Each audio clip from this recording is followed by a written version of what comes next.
자, 이제 민주당도 경선 마무리에 들어가고 있습니다. 어제 민주당의 새 주자가 호남을 찾았습니다. 그 장면 보시죠.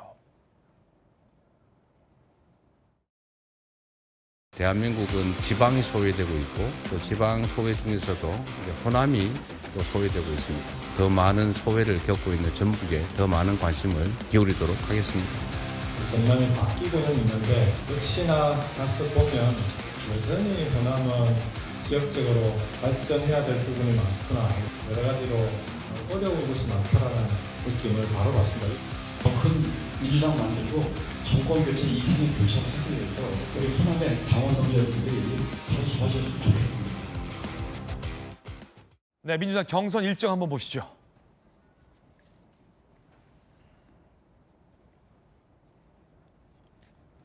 자, 지금 이 충청권과 영남권 거쳐서 2차 경선 토론회를 거쳐서요. 3차 경선 토론회가 오늘 마침 예정이 돼 있습니다. 오늘 이 새 주자들 간의 마지막 토론회가 되겠군요. 그리고 내일 호남권 경선 일정이 있고요. 27일에 최종 후보를 확정합니다. 수도권 경선 일정을 거쳐서 최종 후보를 확정합니다. 민주당은 이재명 후보로 확실시 되는 분위기입니다. 그런데 다른 경선 지역보다 호남 경선에서의 투표율이 좀 낮습니다. 충청 31.62%, 영남 46.63%, 호남이 23.29%라 이 대선 경선 흥행에 호남 지역에 뭔가 적신호가 켜진 거 아니냐라는 얘기도 나오고 있습니다. 양태준 변호사님, 어차피 될 거다라고 해서 좀 투표율이 낮아지는 건가요? 아니, 사실 그렇다기보다는 조금 이제 호남에 대해서는 사실 어느 정부 역대 대한민국 정부에서 조금 소홀히 했던 부분이 있는 것은 사실입니다. 그렇기 때문에 사실 최근에 있었던 이제 담양군수 선거에서도 좀 그런 면은 좀 이제 민주당이 조금 이제 반성을 해야 될 부분이라고 생각을 하고요. 사실 이제 호남 같은 경우는 아무래도 이제 우리 민심의 바로미터라든가 역대 이제 새로운 정부 창출하는 데 있어서 이제 굉장히 이제 약간 키포인트 역할을 했던 경우가 많았고, 또 특히나 조금 이제 낙후된 지역, 특히 전북 같은 경우에는 좀 아무래도 많이 좀 이제 경제적으로나 자꾸 인구 유출되는 등 여러 가지 좀 사회적인 좀 구조 공동화의 문제가 있기 때문에 그런 부분에 있어서 조금 이제 민주당도 그렇고 국민의힘도 그렇고 이제 정치권에 대한 좀 불신이라든가 불만들이 있는 상황인 거거든요. 그러니까 아마 이제 차기 정부, 이제 어느 정부가 들어올지 모르겠지만 이제 차기 정부에서는 좀 이렇게 좀 낙후되고 소외되고 조금 더 이제 그래서 좀 이제 지방 균형 발전이 필요한 지역 같은 경우에 좀 그런 면에 있어서 좀 이에 맞는 정책을 내는 방식으로 좀 그에 대한 보완이 필요하지 않을까 생각을 합니다. 예. 자, 그런가 하면 대법원의 전원합의체에서 이재명 후보의 이 선거법 사건에 속도를 내고 있는데, 법조계 일각에서는 그러니까 후보 등록 기간 전에 전원합의체 대법원 최종 선고가 나올 수도 있다라는 일각의 전망도 나오고 있습니다. 5월 11일이 후보자 등록 기간이거든요. 함께 보시죠. 그 전이라면 2주밖에 남지 않은 건데 4만 5초 선고 가능하냐?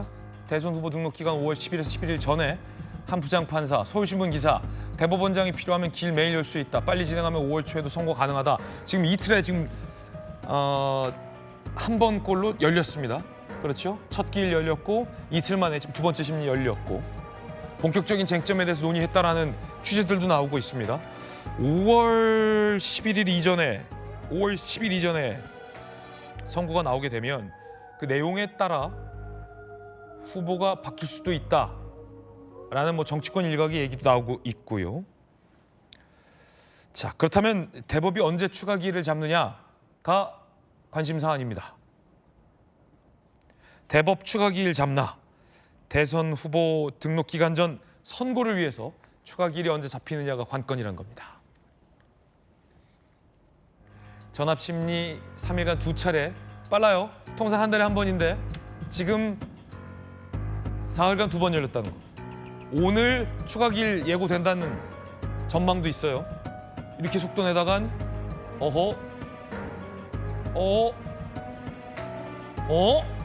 양태준 변호사님. 네. 후보 기간 전에 돼요?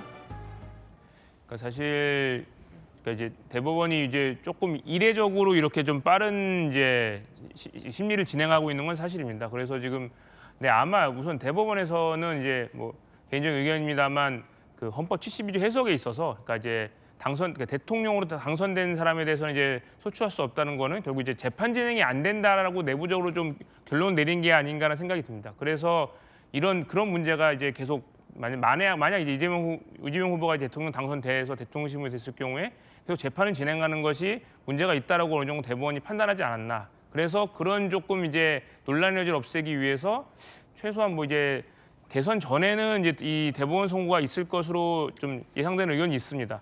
하지만 이제 뭐 그렇다고 하더라도 뭐 일각에서 얘기하는 것처럼 뭐 파기 자판을 해서 바로 뭐 유죄 확정이 돼서 뭐 지금 야당 유력 주자를 뭐 피선거권을 박탈한다거나 그런 건 사실 지금까지 역대 뭐 3만 건이 넘는 그 형사 상고심에서 단 한 건도 존재하지 않았거든요. 특히나 2심 무죄로 선고된 거를 유죄로 파기 재판한 예는 그 역사상 없었기 때문에 그런 일은 사실 뭐 이재명 후보가 뭐 이제 그 대통령 선거에 뭐 출마할 수 없다 뭐 그런 문제보다도 그냥 대법원에서 이런 헌법 해석이라든가 여러 가지 논란의 여지를 좀 없애기 위해서 조금 이런 식으로 빠른 결론을 내리고 또 조희대 대법원장 스스로가 633 원칙을 제언한 바 있는데 그걸 지키기 위해서 좀 이런 식의 빠른 심리 속도를 낸다고 생각합니다. 박정호 의원님은 후보자 등록 전에 나올 수 있다고 보세요? 네, 그걸 떠나서 네. 이 건에 대해서는 대법원에서 조희 의원 대법원장이 이 633 원칙에서 빨리 해라고 하지 않았겠어요? 그러니까 이 정치적으로 중요한 사안이다 보니까 이걸 안 해도 비판받고 빨리 해도 비판받고 이런 상태에서 일단 진행을 하자 이렇게는 얘기가 나오는 것 같아요.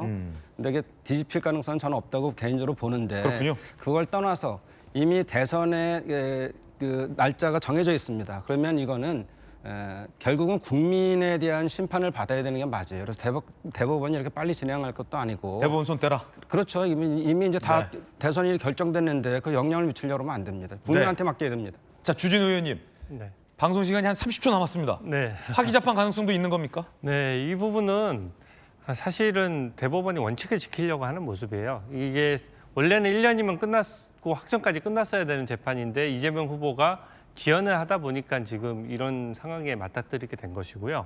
지금 두 차례나 변론 기일을 연 것으로 봐서는 이게 지금 대법관들만 논의하는 것이 아니라 대법원 재판 연구관들도 함께 논의를 하면서 자료를 만들어가는 과정이기 때문에 저는 상당히 선고가 임박하고 5월 중에 선고를 하는 거는 거의 명확해 보입니다. 그래서 저는 이 부분에 대해서 원칙대로 처리를 해야 된다라고 생각하고요. 네. 파기 재판이 아니더라도 파기 재판도 당연히 법상 가능할 뿐더러 아니 그 헌재에서 그 한덕수 후보 관련해서 한덕수 총리 관련해서 그 권한 효력을 그 헌법재판관 임명한 것에 대해서 효력정지 가처분한 것도 최초의 일이거든요. 그러니까 원칙과 맞고 요건이 맞으면은 파기 재판도 가능한 거고요. 파기환송하더라도 대통령이 됐을 때 재판이 멈추느냐 멈추지 않느냐 하는 부분에 대해서는 국민들한테 정확히 알려서 국민들이 그 사실을 알고 투표할 수 있게 해줘야 된다라고 생각합니다.